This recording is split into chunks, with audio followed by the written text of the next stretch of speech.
ahead and get started. I'd like to welcome everyone to our sixth Naperville Business Network meeting of 2021. I'm very excited this morning to welcome all of you on Facebook Live, here on Zoom, and of course, our special guest speaker this morning, Molly Barbino. My name is Michelle Sherritt, and I am one of the owners and board members of the Naperville Business Network Group. Before we begin this morning, I'd like to cover just some brief housekeeping items and tell you a little bit more about our groups. We are comprised of 5 powerful networking groups. We have the Oak Brook Business Network, the Naperville, Northwest, Windy City, and North Shore Business Networks. Our groups were started back in 2008 on LinkedIn and have grown to be the largest networking groups online. We decided to take the groups live about 2 years ago now and have over 332 paid members to date. We're still growing, and we'd love to have you as a member as well. So let's talk a little bit about membership. Our yearly membership includes all of our monthly meetings, guest speaker fees if we have those. We normally meet for the Naperville group at the Naperville City Building, which is located downtown Naperville. And we will start back up, and we are so excited, in-person events starting at the end of this month. So we're very excited about that. Included in our membership is advertising for your business. We do podcast interviews that go out to thousands and thousands of subscribers. We hold monthly happy hour events, as well as 4 quarterly dinner formal events. All of our meetings, happy hours, dinners are open to the public for a fee, of course, depending on the event, to allow for our members to always be mingling with new people. One thing that makes our group unique is that we always have new people attending all of our events. So if you come to all of our events and you're a member, or even if you're not a member, you're always mingling with new groups of people, which is nice. During COVID, we offered more advertising options to our members since we weren't meeting in person. And we're going to continue to do that throughout the rest of this year as well. We're just going to include those additional advertising options with our membership. So if you're interested in learning more about our group, if you have questions or would like to apply, you could just visit our website at naperbiz.net. Today's talk, we ask that you keep yourself muted unless you have a question. Then you may unmute yourself when we have Q&A, which will be at the end today. Or you may type your questions in the chat box as they come up. If you are on Facebook Live, please simply put your comments in the comment section and we'll get to those. I'll go ahead and monitor those at the end. Today's speaker, again, is Molly Barbino. Molly will be talking to us about our business image, how to improve it, how to get one, and how to use it to our advantage for our businesses. Welcome, Molly. The floor is yours. Thank you very much for having me today. I'm happy to be here. So I just want to introduce myself. My name is Molly, and I am a certified image consultant in the Naperville area.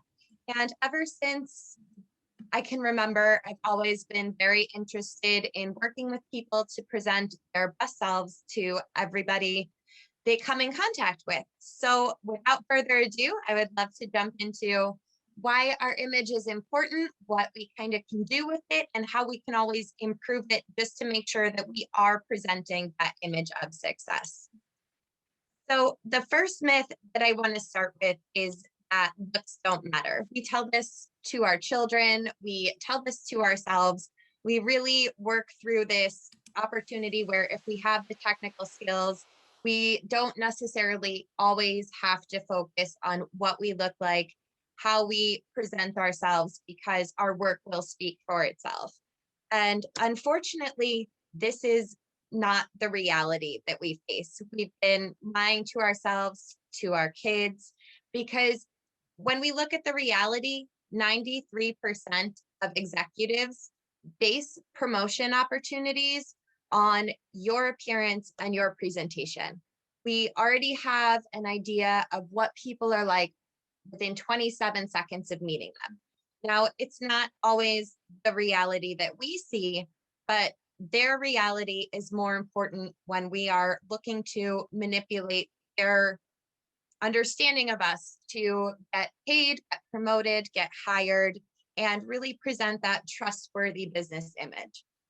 When we look at the pay gap, it is approximately 8% higher for individuals who are perceived as traditionally well groomed, hygienic, and attractive, trustworthy, with good presentation skills. And if we do not succeed in giving off that image, we can get paid up to 13% less than our peers because of this beauty advantage. Because when you look at it and we present ourselves to people, our image is 55% how you look, 38% how you speak, and only 7% what you're actually saying. Now, this Moravian influence has been studied for many years, and it really is supposed to be limited to our feelings and attitudes.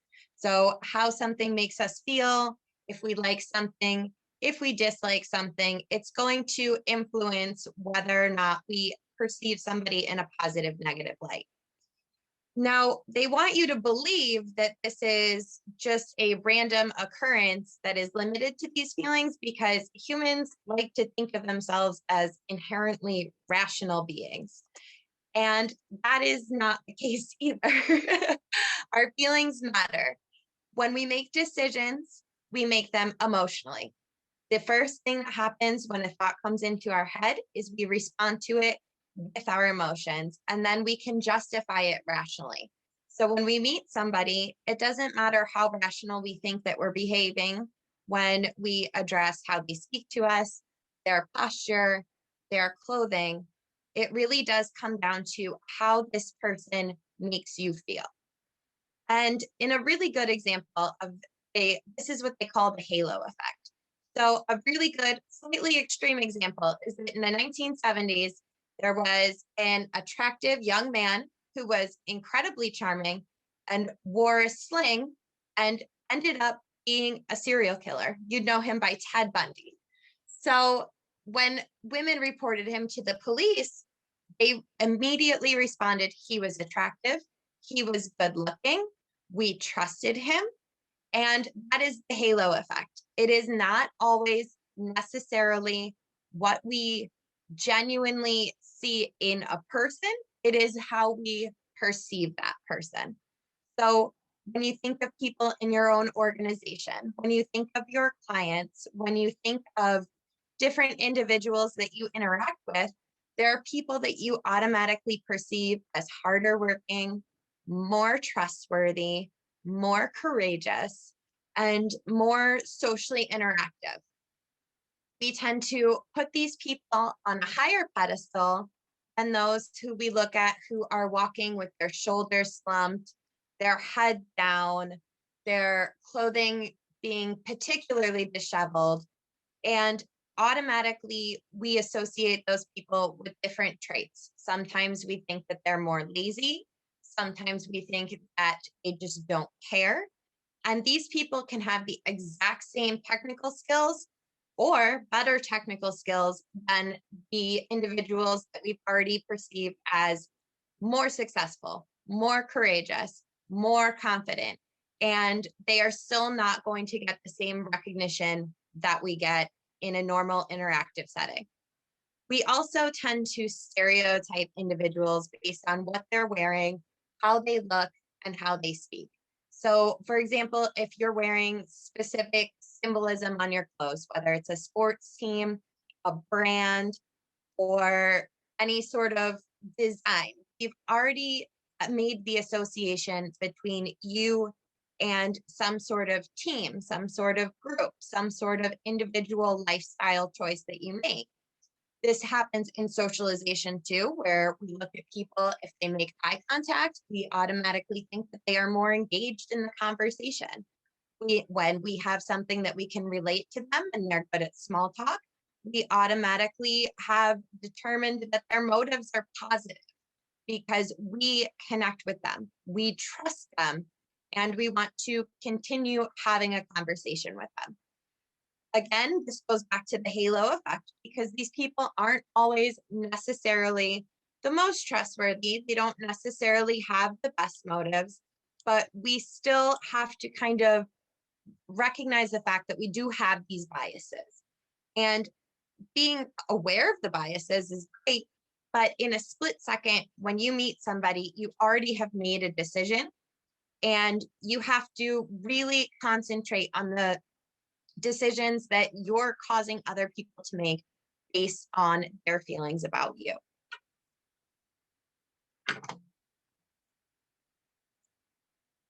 So what does this mean? When we look at the 55% of how you look, 65% of our communication is nonverbal. We have this communication through our clothing, through our appearance, through our behavior, and through our body language. So when you show up to an interview, your clothes will definitely give an impression of what you're wearing. Your appearance, whether or not you are well groomed, if you have a beard, if you have long hair, if you have heavy or light eye makeup, those are all things that people are going to perceive about you immediately and make judgments on. When you or look at behavior, for example, if you are in a situation where you're having small talk, you can identify whether or not somebody looks like they're enjoying it, whether or not somebody feels like they want something from you. You can read these things off individuals without even thinking about doing it. And when we recognize how close somebody is to us, how far away they are from us, if they fidget, if they seem attentive, these are all nonverbal communication, and this is much more important. So you look at gesturing. For example, if somebody's giving a presentation and their hands are stiff down by their sides, we are less likely to pay attention to them because they're not as engaged in the conversation as they would like us to believe. When we look at facial expressions, if we talk to somebody and they're smiling, we feel more confident in their skills. When their brow is furrowed, we're reading a little bit more into their anger, their displeasure, whether or not they're necessarily aware that they're giving that impression off to us. We also look at posture. When we stand up straight, we look more confident. We are more commanding of a room. But when we sit with our shoulders slumped over and we have our head down, we look much more defeated, much more disappointed, and much more unconfident, which really then drives home the message to the receiver that we don't necessarily believe in what we're saying either. Our foot stance is always a very good opportunity to identify how that communication is going as well. People tend to face their feet towards an individual that they are engaged in a conversation with, which is nice because you can kind of get an idea of how attentive a person is in a conversation by where their feet are. If their legs are crossed, they are usually also in a more defensive position. If they are holding their body close together with their arms crossed, they feel in this particular situation that they are not in charge. And that's kind of one of those situations where we have to be aware as the receiver of this conversation that there's something about this discussion that makes the individual we're speaking to uncomfortable. This can impact in an interview setting. If you sit with your arms crossed, the fact that you are uncomfortable, you are nervous, and no amount of telling a HR representative, oh yes, I am completely aware of how this conversation is going to change what your body is telling that individual. If you're meeting with a client and you want your client to be engaged in the conversation, if you're facing that client and your feet are facing that client, and you have a smile on your face, they are more likely to trust you and buy into whatever message that you're sharing with them. When we look at how you talk, which is another very good example of how these presentations that we give off to people really make a difference. The first one is tone. When you speak to somebody, if you end a conversation with a high inflection point on the end of a sentence, then it seems more like you're asking a question. So when you would like somebody to understand what you're talking about and give directions, If you end up on that high end of the spectrum, it sounds like you're unsure of what you're saying. When we look at speed, talking in a clearer, slower tone gives the position of authority on a subject. If we rush through, people can understand that we're nervous, that we're uncomfortable. And again, it comes back to that presentation that we're giving to an interviewer, a client, a representative, that their conversation makes us uncomfortable and we are more likely to respond emotionally, whether or not we are aware of the situation in and of itself. If they can understand these tricks as well, and they understand looking at speed, looking at the tone that we use and the longevity, they are going to be able to take advantage of us just as much as anybody else. We can tell when sales representatives are lying as well, if they recognize that our tone and our speed are giving off that discomfort. We can listen for longevity because when we tell the truth, we speak in shorter sentences. We have a message, we're sharing it, and it ends just briefly. With the longevity in lying, you can usually hear how a conversation goes on. The sentences have a lot of detail. There's a lot of fluff going into that so that we look to hear the entire statement and we misjudge the lies that are in that conversation. They're trying to convince us to believe something by adding filler and fluff. When we also speak, the opportunity generally comes, particular in managerial positions and executive positions, where we have to delegate tasks. In this delegation period, we have the opportunity to either provide commands or we provide requests. People are much more receptive to requests because we feel good about helping people. If people command us to do something, it feels like we are in a less dominant position where we have to do this behavior. When we have requests, it makes us feel like we are involved in the conversation, we are involved in the decision, and whether or not we really have an opportunity or we're being voluntold to do something, it does make us feel more comfortable to look at a situation from a request and feel like we have a choice. Having a choice is another one of those feelings that will help people be more receptive to your message. Finally, how we talk, looking at phonosemantics, or the way that our word choice comes across, really is a good way of paying attention to our own language and the language of other people. When we look at phonosemantics, we look at the consonants that people use when they're speaking. Hard consonants like X's, C's, T's, F's, and K's have a much more have a stronger language sound. So when we hear them, it automatically sounds a little bit more abrasive. It sounds a little bit more angry, a little bit more disruptive, and our ears are receptive to that, whether or not we're aware of that. When you speak to somebody and they tell you something is exciting or wonderful, we are actually more likely to positively respond to the comment where something is wonderful, because tonally, our auditory system processes it more comfortably than the word exciting.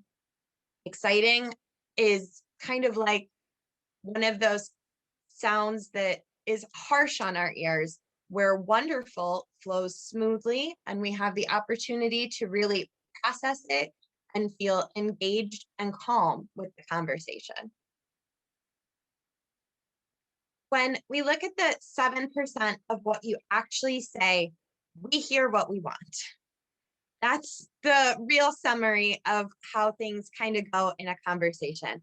The first thing we try to determine is whether or not we agree with what the presenter or the sender of the message is saying. Right away, we've made a decision. I agree with this person or I don't agree with this person. And we hold on to that feeling as soon as we have that conversation. We've all had an opportunity to talk to somebody where they give us an opinion and within a split second, we make a decision about them based on whether or not we agree with what they said. From that point forward in the conversation, we're going to hear what we want. We're going to hear confirmation that they are wrong. We are going to drive that point home when we respond to them. And we are going to miss so many further messages in that conversation. At that point, the communication falls apart. And that's where we go into that 7% what we say, because our feelings have already taken over the conversation. Instead of just listening to respond, we need to be more conscious about listening to understand. We listen to speak all of the time. When people give us directions, when people share presentations with us, we automatically create questions. We automatically create rebuttals. We automatically agree with something, and that's where we get stuck in that conversation.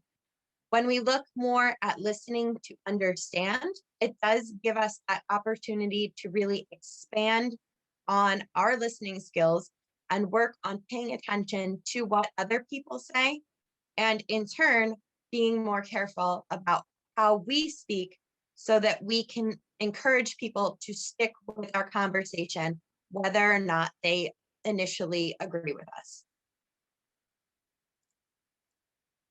So what can we do about all of these things? Always a really good question, because it feels like we just set up the conversation for failure from the beginning. The first thing that we really need to do is start by building confidence. When we have a conversation with somebody, our body language is the first thing that we need to focus on. Stand up straight. We kind of understand how we are presenting. We ground our feet, and right there in the beginning of the conversation, we have already established a little bit of confidence. It helps significantly when you're talking to an interviewer, a client, a boss, anybody who works on your team, because while we are practicing faking it, they are actually perceiving it and feeding our confidence back into us. We have successful conversations, and that automatically makes us realize that we are going to have more successful conversations in the future. We will have more successful interactions with other people. And this will in turn feed back into what we already understand about ourselves and what we understand about other people. They will in turn find us more trustworthy, more open, more understanding, more courageous, and really boost that opportunity to give us that positive image that we're trying to convey. It's also important to understand our personalities.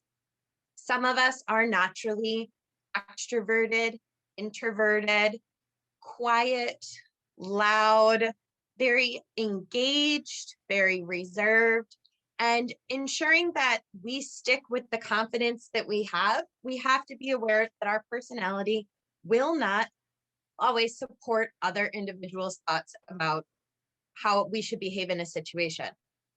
However, if we fake it too much on the other side of the spectrum, we will feel more nervous and less confident. So understanding in some situations, you are going to be more reserved, and taking ownership of that rather than trying to push through it will make you feel more comfortable in yourself and more confident in your interactions.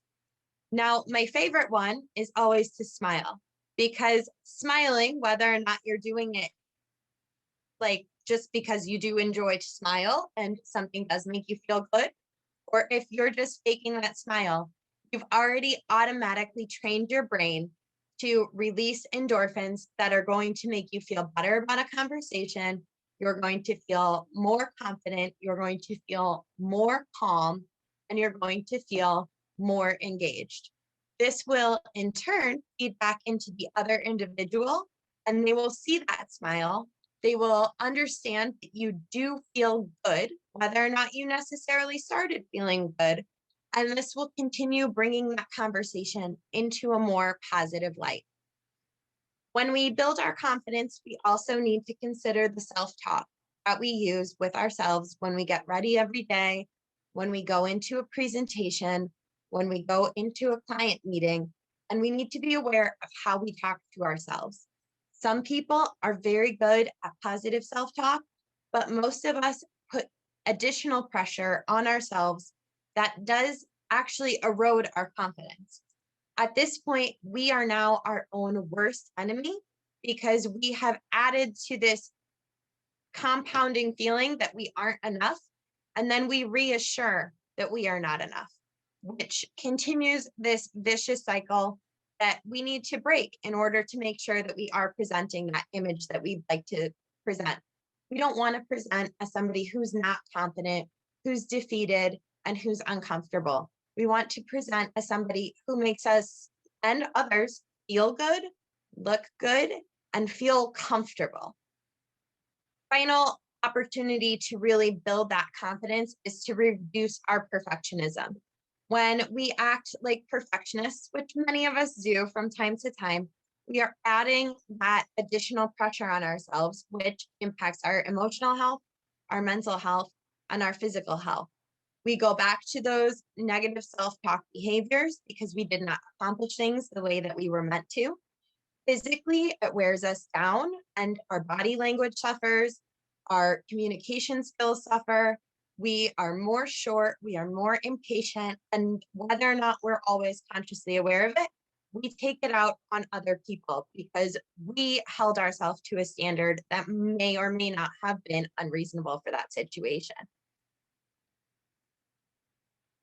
When we look at dressing the part for these, one of the biggest things that I like to remind people to pay attention to is color psychology. When we look at appearance and nonverbal communication, the colors that we wear make people feel particular things. For example, when we see individuals who wear red, it inspires action, passion, anger, any sort of strong emotion. That's when individuals wear the color red. You'll see it a lot in politicians. You'll see it in celebrities. That red draws our attention and makes us feel something more. When we look at people who wear the color blue, we automatically find them more hardworking, more trustworthy, more reserved, and people that we can depend on. So when we go into a meeting, when we go into an interview, the color that we're wearing when we walk in that door automatically makes people feel something. When we wear green, purple, yellow, black, white, that feeling will make somebody feel, which goes back to that Moravian influence about the 55% of what we look like. We also have to be aware of when our symbolism is appropriate. At a sports game, it is completely appropriate to wear a sports jersey. At a work office, not always appropriate to wear a sports jersey. So looking at the symbolism we're wearing, if we have particular brands on, if we have particular jerseys on, if we have particular identifying group factors, for example, a janitor wears a janitor's uniform. We already know he is associated with a particular group, with a particular skill set, and then moving back to the biases and the stereotypes that we've created, we already draw conclusions about that person based on their work uniform. That in turn takes us to the appropriate attire because we do have work uniforms. There are certain positions where we have very strict uniforms, like a janitorial uniform or a fireman's uniform or a policeman's uniform. That is an official uniform, which does inspire certain feelings and certain thoughts about the person and the profession. However, when we go into business meetings or we go into banks, there are certain clothing attire that is standard, whether or not we really want to admit it. So when we go to the bank, you see individuals, they're sharply dressed, they're wearing suits, they're wearing pressed clothing, they're not wearing sweatpants because the image that they're presenting is one of responsibility, one of understanding, one of security, and one that makes us feel good about putting our clothing or our money into that bank. We also want to draw attention to our best attributes because going back to that confidence portion, you want people to see the things that you feel good about. If you're wearing a really nice suit, you're going to automatically feel more confident and it's going to draw attention to your best attributes, your shoulders, your waist, your height, whatever sort of best attribute, you will feel better and you will present better. When you, in turn, conceal your least confident parts, this will also help you feel more confident. And you can easily manipulate this with clothing just to make sure that you feel comfortable. If you are finding convenient and maneuvering ways to hide some of those least confident attributes, you will feel better about your self presentation. You will carry yourself better. You will speak more clearly and you will feel better about the entire interaction that you're having with somebody. This will make you feel more comfortable. And then anybody that you interact with later will feel more comfortable as well, because there's a removed stress from this conversation. And really, it supports everything that you need to truly have a positive interaction with somebody. When we look at using welcoming body language as a second way to really drive home these images, we need to be very, very well aware of the image that we're presenting with our bodies because that speaks louder than anything else that we can do.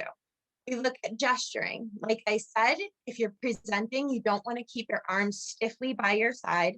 You want to be sure that you're engaging in open dialogue. So when we're speaking to another person and we stand up straight, we are opening ourselves up to the conversation, which will inspire other individuals to feel more trusting, more comfortable, and feel like they are getting the best version of us. We also want to pay attention to how much we are being attentive to a conversation, especially now when everybody can look down and look at their phones and play around, and we don't really have to pay attention anymore. And most people don't. So, having that attentiveness portion and really giving people the time of day where they put their phone aside and they look at you, that right there makes people feel like they are special and you recognize how important they are and what they also bring to the table. Also, really nice to make sure that when you're speaking to somebody face to face, which eventually after COVID, we will all probably do again, we want to lean forward because it provides that close proximity, which makes people feel more comfortable. It makes them feel engaged in the conversation and it makes them feel like we genuinely want to be around them. This will make them open up to us more, be more receptive to our ideas, and really feel special and important. This is incredibly important for getting any message across because this allows us the opportunity to really make connections with people that we otherwise would miss out on. You want to make sure that while you're leaning forward, you're facing your partner as well. If you talk away at somebody, look towards the side while you talk to them, you're going to give that attentiveness issue another look because they're going to wonder, why aren't you engaged? What else could you be paying attention to? Why do you feel the need to not pay attention to them?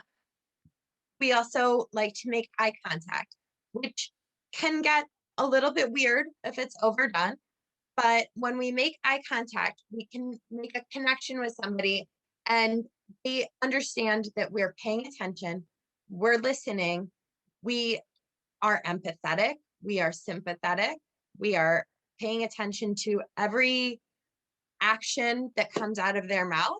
And we really are giving that opportunity to make that soul connection.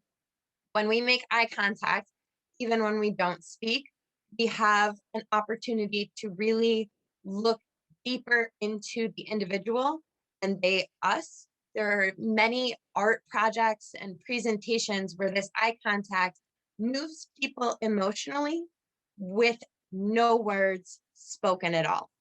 This emotional connection is how we really ensure that those conversations, that those interactions, that those delegations, they feel warm and inviting rather than cold and distant.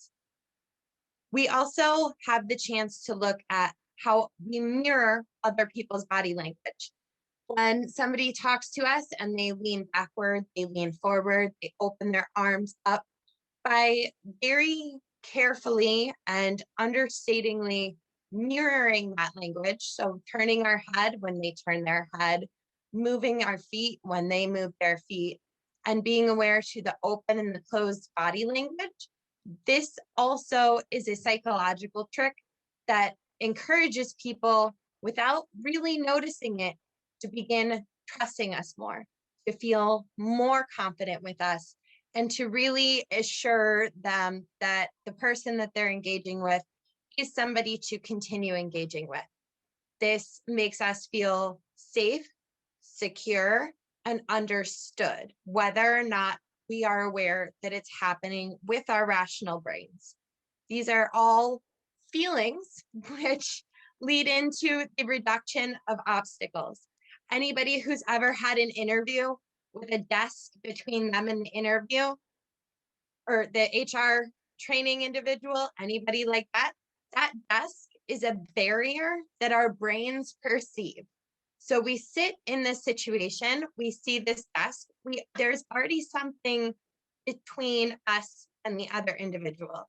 If there's a table between us and somebody else, this barrier automatically invokes a feeling of separation. When we speak to clients, when we interview individuals, anything like that, we need to remove the barriers between us and that other person so that they feel that they are in a space where they are on a level playing field. This will give them confidence. This will also help them feel like they are making a choice to interact with you. They will be less nervous, and it will make them feel like you are actively trying to engage them in a conversation and make them feel more comfortable. And again, I always drive home the point that we need to smile. Smiling is warm, smiling is friendly, and people who smile more actually make more money. So if that's the only thing you take out of it today, your smile is your opportunity for a raise this week. When we also speak, it's important to pay attention to practice those neutral and positive tones. When we speak to people, it's very important that we default to a polite, positive, and friendly tone. It warms up the conversation. It builds an opportunity for us to really build that camaraderie. And immediately after you meet somebody, you will feel they are somebody that you need to continue engaging with if they have a positive, friendly tone. This will help again with those requests. This will help with any of your sales pitches because people will feel comfortable, they will feel secure, and they will feel that you are more trustworthy. Whether or not you strongly believe in the product or not, those who are more polite, more positive, and have that friendly tone are more successful in fields like marketing, sales, business, finance, investment, real estate. The list goes on for all of those opportunities. We all know there's that sales guy at the car lot who somehow made us go home with a car that was $20,000 out of our budget. But it was because he talked to us like a friend, who made us feel comfortable, who made us feel like he was working with us, not against us. And that built that conversation up to something that we really can believe is adding to our lives and adding that additional value. Our word choice also matters. When we speak to people, we think about all of the words that we say. We can end conversations with a positive word choice, back to those phonosemantics, where we look at how softer language particularly makes us sound more inviting, more nurturing, more supportive, particularly when you're looking at coaches, teachers, bosses, and mentorships. When we use that positive word choice and those positive reinforcers, people are more likely to continue to work with us in an opportunity to really feel that they are helping us, that we are helping them, and that there is mutually beneficial relationship occurring. It really drives home that point that we all had that one boss who spoke down to us, and we never felt valued in that position. We never felt supported. We never had a mentor to help us grow. Our word choice is the opportunity for us to look at that mentor role, at that coaching role, even with our family, our friends, and our kids, that opportunity to really support and help nurture those relationships and build those lasting connections. Keeping our conversation simple, direct, and meaningful is also very important when we're having conversations in any situation, but particularly in a business setting. There's nothing more frustrating to a client, to a manager, than getting the runaround and getting an opportunity to really see that you're not communicating clearly on your resume, in emails, in conversations, in performance reviews, in sales meetings. A simple, direct, and meaningful message that shares the point that we're trying to make with a positive reinforcer is much, excuse me, is much more likely to drive home a important point that we are trying to make. And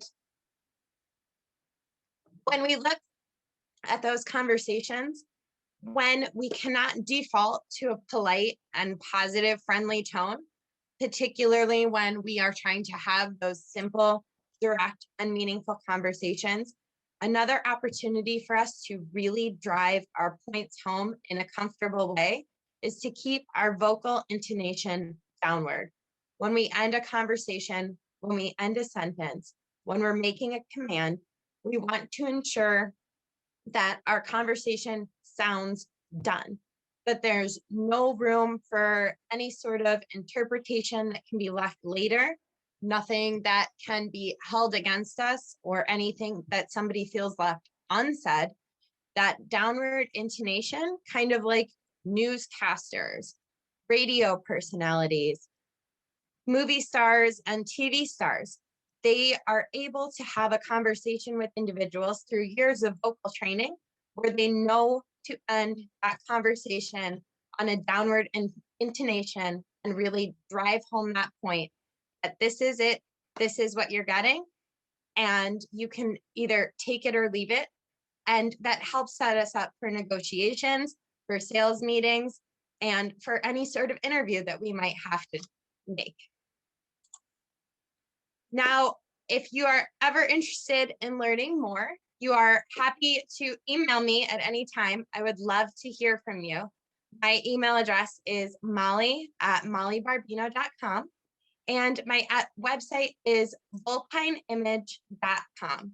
My phone number is also on the screen, so if you ever want to shoot me a text or give me a call, I'd be happy to hear from you. Thank you so much, Molly. We have many questions, as you can imagine. Oh, sure. So the biggest question that kept coming up was, how do we get around our image when we're using masks? Right now, everybody's wearing a mask. So people were like, it's hard to read people's faces. Before I could do that, and I had a clue as to what they were thinking. These are coming from salespeople mostly. And they said, how do we get around this now? Obviously, body language is huge, but what are your suggestions? So when we look at kind of those salespeople and the mask opportunity, one of the biggest things to kind of look at is individuals' eyes. So we were so conditioned and so trained to look at how people's mouths were telling us what they were feeling, that we completely forgot that the eyes tell the story that our faces are thinking. So there are definitely micro expressions in our eyebrows, how wide we open our eyes, how much we are making that eye contact, especially in sales right now with the masks. Mhm. Eye contact is huge because if we are saying yes to somebody with a mask on, but we're looking beyond them, over them, aside from them, that eye contact is telling us, no, this person is not interested in what we're saying. We're driving home the wrong message.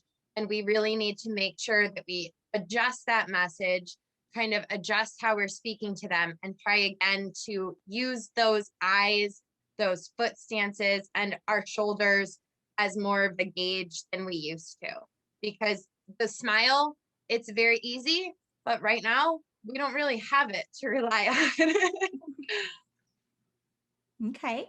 And also the next question is, do you coach people to be professional speakers? Someone just became a life coach and wants to start professionally speaking. Do you have any tips? Yes, so I do have some coaching, especially for those people who are looking to be speakers, who are looking to build on that executive stage presence, especially for life coaches, for executive coaches.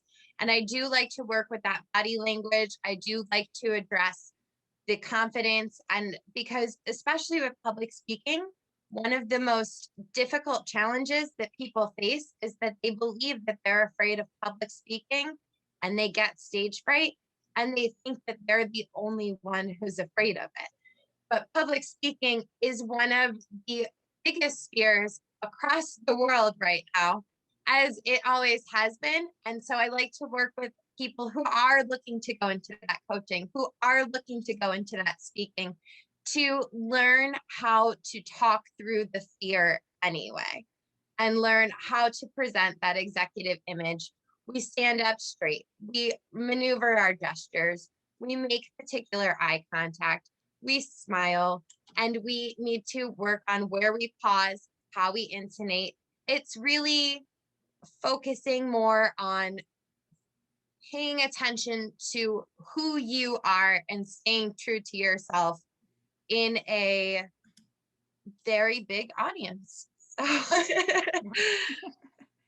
Okay. And along with that question, how long does it typically take to get a person to the point where you feel comfortable springing them onto the public for speaking engagements? I mean, how quickly do you want to learn? Yeah. That is very up for a whole bunch of, that is very specifically tailored, I guess I want to say, because some people, they come in, they have that confidence, they have that ability, they just want to make sure that their gesturing's right, they want to make sure that they're giving that intonation. And then you have people who come in and they're like, I want to be a speaker. I'm like, have you ever spoken? How do you feel in a crowd of 10?